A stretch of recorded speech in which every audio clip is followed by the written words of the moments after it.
तो चलो हम लोग फॉर्म भरते हैं। फॉर्म भरने के लिए आपको क्या करना पड़ेगा, डीटी की वेबसाइट पे आपका लॉगिन आईडी और पासवर्ड डाल के लॉगिन करना पड़ेगा। लॉगिन करने के बाद में आपको यहाँ पर स्टार्ट फिलिंग पे क्लिक करना है। स्टार्ट फिलिंग पे जब आप क्लिक करोगे तो आपको जो पेज पे डायरेक्ट करेगा, वहां पे आपको चूज करना है आपके इंस्टीट्यूशन का टाइप, जैसे गवर्नमेंट, गवर्नमेंट एडेड, कम फीस वाले 2 कॉलेजेस, अनएडेड मतलब प्राइवेट, और यूनिवर्सिटी मैनेज्ड।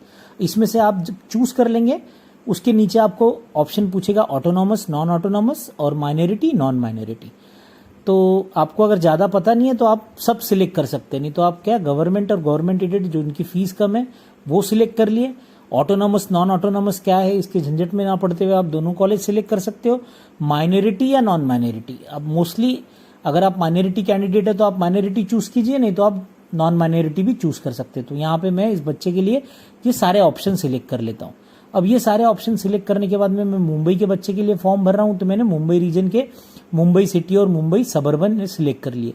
अब इसके बाद में मैंने क्या करना है कि इंग्लिश मीडियम ऑफ इंस्ट्रक्शन और कोर्सेस, जब मैं यहाँ पे कोर्स सिलेक्ट करता हूँ तो मुझे सारे जितने टाइप के कोर्स है जो डिप्लोमा महाराष्ट्र में अवेलेबल है वो सारी लिस्ट यहाँ पर दिखाई पड़ती है। तो आपको जिस जिस कोर्स में इंटरेस्ट है आप उसको चेक कीजिए, मतलब सिलेक्ट कर लीजिए। अब जैसे यहाँ पर ये बच्ची को जिसके लिए मैं भर रहा हूँ उसको मेडिकल लैब टेक्नोलॉजी और ऑप्थेल्मिक टेक्नोलॉजी, ये 2 कोर्सेस में इंटरेस्ट है, तो मैंने वो 2 कोर्सेस सिलेक्ट किए। जब आप ये कोर्सेस सिलेक्ट कर लोगे, आप सेव एंड प्रोसीड बोलोगे ना, तो आपको ये 2 कोर्सेस महाराष्ट्र में autonomous, non autonomous, minority, non minority, ये जो कॉलेजेस है इसमें गवर्नमेंट और गवर्नमेंट एडेड के जितने भी कोर्सेज जहां पे भी रन किए जाते हैं वो दिखाएंगे। तो मैंने यहाँ पे एक बार सेव एंड प्रोसेस किया है। सेव एंड प्रोसीड करने के बाद में देखो इस तरीके से ये अभी फिलहाल ये कोर्स जो है मेडिकल लैब टेक्नोलॉजी और ऑप्थेल्मिक टेक्नोलॉजी सिर्फ प्रेमलीला विट्ठलदास पॉलिटेक्निक यानी जो एसएनडीटी का है वहां पे ये रन होता है। अब अगर आप इस तरीके से फिर आगे सेव करके आगे जा सकते हो। अगर आपको कहीं लगता है कि मुझे करेक्शन करना है, मुझे पीसेस आके चेक करना है, तो आप बैक आकर के आ सकते हो। फिर आपके पास में ऑप्शन आ गया, आपने वही रखा है गवर्नमेंट, गवर्नमेंट एडेड, माइनॉरिटी और ऑटोनॉमस का। अब आप इसमें मुंबई सिटी और मुंबई सबर्बन आपने सिलेक्ट किया है। अब यहाँ पे आप क्या करते हो कि इंस्टीट्यूट वाइज जाना चाहते हो, कोर्स वाइज नहीं। जैसे आप यहाँ पे क्लिक करोगे ना तो आपको पूरे इंस्टीट्यूट की लिस्ट आ जाएगी, यानी कि ये मुंबई रीजन में मुंबई सिटी और मुंबई सबर्ब के जो तो कॉलेजेस है, जितने भी कॉलेजेस है उनकी लिस्ट पूरी यहाँ पर आ जाएगी। अब ये लिस्ट आ जाने के बाद आप उसको सिलेक्ट कर सकते हो जिसको आपको सिलेक्ट करना है। अब मल्टीपल कॉलेजेस हम यहां से सिलेक्ट कर सकते हैं। तो अब यहां पर देखो, यहां पे आपको गवर्नमेंट पॉलिटेक्निक बांद्रा दिखाई पड़ता है, फिर बाद में प्रेमलीला विट्ठलदास पॉलिटेक्निक दिखाई पड़ता है, फादर एग्नेल है, गवर्नमेंट प्रिंटिंग है, ओके। उसके बाद में वीजेटीआई है, फिर सासमीरा है, केजे सोमैया है, ये कुछ इसमें से गवर्नमेंट कॉलेजेस है। जीपी बांद्रा गवर्नमेंट कॉलेज है और बाकी के सब ये एडेड कॉलेजेस है। तो वो आपको सारी लिस्ट यहाँ पे दिखाई पड़ रही है। अब आप क्या करते हो कि आपको थाने में भी सिलेक्ट करना है, जैसे तो आप जाकर के थाना भी सिलेक्ट कर सकते हो। जब आप इस तरीके से थाना सिलेक्ट कर लिया तो आपके लिस्ट में देखना, जब आप इंस्टीट्यूट का क्लिक करोगे तो आपको थाने का भी कॉलेज दिखाई पड़ेगा। यानी गवर्नमेंट पॉलिटेक्निक मुंबई रीजन में 3 है, थाना में, बांद्रा में और चर्चगेट में, वीटी में। तो इस तरीके से आप गवर्नमेंट प्रिंटिंग वाला इंस्टीट्यूट आप वो चूज कर सकते हो। तो आप यहाँ पे मल्टीपल कॉलेजेस सिलेक्ट कर सकते हैं, जैसे मैंने यहाँ पे प्रेमलीला विट्ठलदास पॉलिटेक्निक लिया, उसके बाद में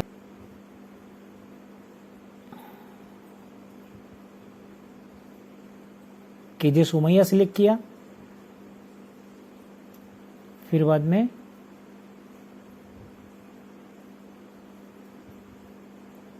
और उसको चाहिए था वीजेटीआई चाहिए था, वीजेटीआई सिलेक्ट कर लिया।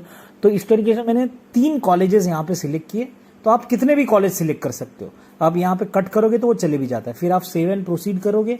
सेव एंड प्रोसीड करने के बाद में आपको नेक्स्ट पेज पे ले जाएगा। आपको एक बात ध्यान रखना है कि ये एक बार आपने अगर ओटीपी वगैरह डाल के कंफर्म कर दिया तो आप बाद में इसको एडिट नहीं कर पाओगे, इसलिए ध्यान से भरना है आपको। अब ये पूरे कोर्सेज की लिस्ट आ गई है। जैसे वीजेटीआई का नाम पहले आया क्योंकि उसका कोड पहले आता है, तो इस तरीके से कोड वाइज पूरे जितने भी कोर्सेस है उसकी लिस्ट आ गई। वीजेटीआई में ये कोर्सेज अवेलेबल है, तो अगर आपको चूज करना है तो आप चूज कर सकते हो, आपको नहीं करना है तो नहीं कर सकते हो। 2 3 4 5 6 वीजेटीआई के 6 कोर्सेस है जो गवर्नमेंट एडेड है, मतलब एडिट सेक्शन में आते हैं, कुछ हो सकता है अनएडिट के भी हो, लेकिन वहां पे हमने अनएडिट नहीं चूज किया इसलिए वो दिखाई नहीं पड़ रहे। फिर केजे सोमैया के 1 2 3 4 कोर्सेस है। फिर बाद में प्रेम लीला विट्ठलदास पॉलिटेक्निक के 1 2 3 4 5 6 7 कोर्सेस है।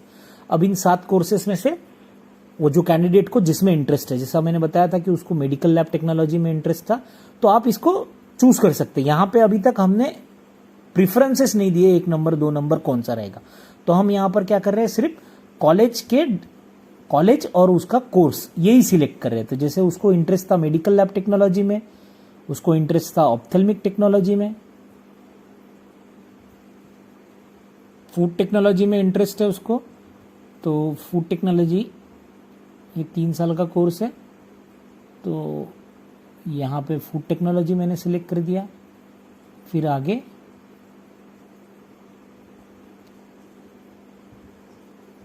ओके, उसको अपैरल मैन्युफैक्चरिंग डिज़ाइन में इंटरेस्ट नहीं है, इंटीरियर डिज़ाइन में नहीं है, तो मैंने आप ये जो कॉमर्स बेस है जिसमें उसको डायरेक्ट सेकेंड ईयर बीकॉम में भी एडमिशन मिलता है, अब इलेक्ट्रॉनिक्स में डायरेक्ट सेकेंड ईयर इंजीनियरिंग में एडमिशन मिलता है, तो इस तरीके से आगे पढ़ाई का भी ऑप्शन है और आपको जॉब के भी पूरे 100% ऑप्शन यहाँ पे अवेलेबल है। तो मैंने ये उसके लिए 4 कोर्सेस जैसे उसने बताई 5 कोर्सेस मैंने यहाँ से सिलेक्ट कर लिए। एक बार जब मैं कोर्स सिलेक्ट कर लेता हूँ तो फिर I have to click on save and proceed. Save and proceed पे जाने के बाद मुझे यहाँ पर जो दिखाई पड़ रहा है वो आएगा प्रिफरेंसेस। अब देखो ऊपर नीचे एरो करने के लिए बताया गया है, यानी मैं कॉलेज को ऊपर नीचे जो एरो है वो दबा करके मैं ऊपर नीचे कर सकता हूँ। तो यहाँ पे अल्फ़ाबेटिकली AEFMO आया, तो अल्फ़ाबेटिकली ये आ गए। तो अब उसको नंबर क्या चाहिए था, उसको पहले MLT चाहिए था, तो मैं एरो दबा के ऐसा MLT 1 नंबर पे ले गया। दूसरे नंबर पे उसको ऑप्थेल्मिक में इंटरेस्ट है, ये दोनों पैरामेडिकल कोर्सेस है, तो इसको ऑप्थेल्मिक डाल दिया, क्योंकि अगर मेडिकल में नहीं मिलता है तो उसको ऑप्थेल्मिक मिल जाएगा। तो इस तरीके से तीसरे नंबर पे उसको फूड टेक्नोलॉजी में इंटरेस्ट है, तो तीसरे नंबर पे फूड टेक्नोलॉजी में। चौथे नंबर पे उसने इलेक्ट्रॉनिक्स रखा है। तो इसमें कैसा है ना कि अगर उसको 1 नंबर का ऑप्शन मिलता है तो उसको फ्रीज करना पड़ेगा। जैसे आप इंपॉर्टेंट डेट में देखो तो वहां पे इंस्ट्रक्शंस में ये पूरी चीजें लिखी हुई है। आपको अगर नहीं समझ में आती है तो आप यहाँ पे मुझे कमेंट्स में भी लिख सकते हो, मैं आपको समझा दूंगा। अब इसके बाद में अगर आपको पहला ऑप्शन मिला है तो आपको फ्रीज करना है। उसके नीचे के जो 4 ऑप्शन है अगर इसमें आपको अलॉट होता है तो आप बेटरमेंट के लिए जा सकते हो, यानी आप रिजर्व करके रख सकते हो सीट, और आगे दूसरा कैप राउंड में और दूसरे कोर्सेज के लिए भी डाल सकते हो। जो पहला ऑप्शन डालना है आपको वही डालना है जिसमें आपको 101% एडमिशन लेना है। अगर आप पहले वाले अलॉटमेंट में एडमिशन नहीं लेते हो तो आपको बाहर निकाल दिया जाता है। और अगर आपको इसमें से जैसे ये बच्चे को 2 से 5 तक कोई भी ऑप्शन लगता है, आप 300 तक डाल सकते हो, तो आपको 2 से 5 तक कोई भी कॉलेज लगता है तो ऐसे सूरत में आप बेटरमेंट के लिए जा सकते हो या उसको इग्नोर भी कर सकते हो। इग्नोर करो तो वो आपका रिजर्व नहीं रहेगा, आपके लिए बर्थ वहां पे रखी नहीं जाएगी।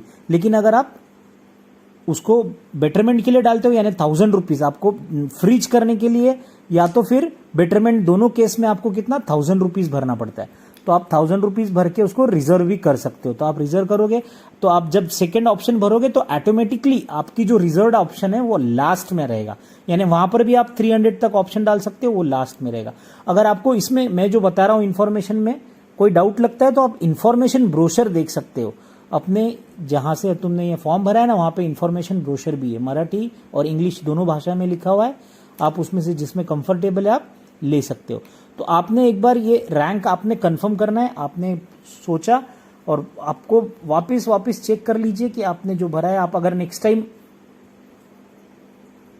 आप देख सकते हैं ये मुश्किल से 10 मिनट का काम है, लेकिन आपको ध्यान से करना है क्योंकि एडिट इसके बाद में वो एक बार आपने सबमिट कर दिया इसको तो आप उसको वापस से चेंज नहीं कर पाओगे, तो वो ध्यान रखना है आपको। तो हमने भरा था मेडिकल लैब टेक्नोलॉजी पहले नंबर पे, ऑप्टोमेट्री दूसरे नंबर पे, फूड टेक्नोलॉजी तीसरे पे, इलेक्ट्रॉनिक्स इंजीनियरिंग चौथे पे, और एडमिनिस्ट्रेशन 5वें पे। तो ये जो कैंडिडेट है जिसका मैं फॉर्म भर रहा हूँ इसका मैं यहाँ पर पासवर्ड डाल देता हूँ। अब पासवर्ड डाल दिया मैंने और ये कंफर्म कर दिया। ओके,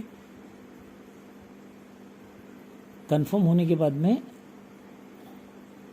अब मुझे ओटीपी पूछेगा। हर चीज़ में वो ओटीपी पूछता है, आप ध्यान रखिए। यानी आपने ओटीपी डाल दिया और वैलिडेट हो गया, यानी अब आप इसको एडिट नहीं कर पाओगे। तो आपको बार बार लगातार यही ध्यान से चेक करना है कि आप जो ऑप्शन डाल रहे हो कैसे डाल रहे हो। जैसे मैंने बताया कि फर्स्ट ऑप्शन रहेगा वो आप वही डालो जिसमें आपको एडमिशन 101% लेना है। यहाँ पे अब आप प्रिंट मार सकते हो, तो आप नंबर वाइज भी प्रिंट मार सकते हो या कॉलेज के कोर्स के नाम वाइज भी आप प्रिंट मार सकते हो। ठीक है।